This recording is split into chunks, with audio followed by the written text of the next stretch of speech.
સમાચાર ભાવનગરથી સામે આવ્યા છે તો કુંભારવાડા નારી રોડ પર જૂની અદાવતને લઈને બે કોમના લોકો વચ્ચે મારામારીની ઘટના સર્જાઈ। મળતી વિગત અનુસાર વાત કરીએ તો ભાવનગર શહેરના કુંભારવાડા નારી રોડ પર બે કોમના લોકો વચ્ચે જૂની અદાવતને લઈને સામાન્ય બોલાચાલી થઈ હતી અને ત્યારબાદ મામલો વધુ બિચકતા બે જૂથ આમને સામને આવી ગયા હતા અને મારામારીની ઘટના સર્જાઈ હતી। જે મારામારીમાં એક વ્યક્તિને ઈજા પહોંચતા તાત્કાલિક સારવાર અર્થે ભાવનગરની સરટી હોસ્પિટલ ખાતે ખસેડવામાં આવ્યા। તેમજ બનાવના પગલે બોરતળાવ પોલીસનો મસમોટો કાફલો ઘટના સ્થળે આવી પહોંચ્યો, પરિસ્થિતિને કાબૂમાં લેવાના પ્રયાસ કર્યા। આ અંતર્ગત પોલીસે વધુ તપાસ અને કાયદેસરની કાર્યવાહી શરૂ કરી। નામ નીલેશ ભરતભાઈ। નીલેશભાઈ ક્યાં રહ્યો છો ને શું બનાવ બન્યો હતો? ગઢેચોર ગુલાબનગર રહેવી છે। શું બનાવ બન્યો હતો? એ શહેજાદ કાજી કરીને છે, ક્વાર્ટરમાં રહે છે।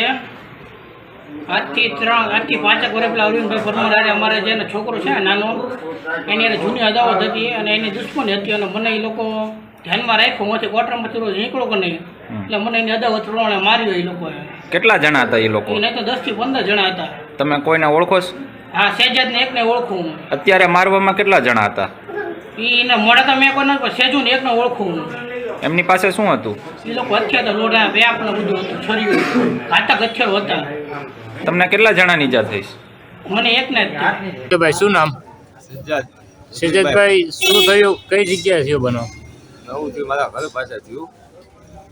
ત્યાં અમે લોકો બેઠા હતા ને તો એ લોકો પીને આગળ 2-3 છરી હતી, 1-2-3 પીને જેમ અમે માંડા મારતા હતા। અમે એને એમ કીધું કેમ ભાઈ તમે આ રીતના આમ કરો છો યાર? તો પછી થોડીક વાર મને જેમ હું ગાલું દીધી ને પછી મને એમ કીધું ઉભો આવું છું 5 મિનિટમાં। ને પછી એક ને બીજા 2 જણા આવ્યા ને ફૂલ પીધેલા હતા ને એ 2 જણા 3 જણા આવ્યા ને ભાઈ ધાર્યું લઈને આવ્યા ને મને હાથ ઉપર ધાર્યું મારી દીધું। તમે કઈ જગ્યાએ બેઠા હતા? અમે અમારા ઘર પાસે ઉંબારવાળા કઈ જગ્યાએ? હાઉસિંગ રોહિત મિલ વાળા ખાચામાં। કેટલા જણા હતા? એ લોકો પેલા 2 જણા હતા ને પછી મને ધમકી આપી ગયા ભાઈ 3 થી 4 જણા આવ્યા। શું નામ છે પેલા વ્યક્તિ? નિલેશ પરમાર નામ છે। જૂની અદાવત ખરી? નહીં, કોઈ વસ્તુ નહીં, મને ઓળખતો નથી। જે સામેવાળા પક્ષ એમ કહે કે મારે જૂની અદાવત છે, એને વિશે શું કહેશો? ના, હું એને ઓળખતો નથી। આ વિશે તમે પોલીસ ફરિયાદ કરશો? હા।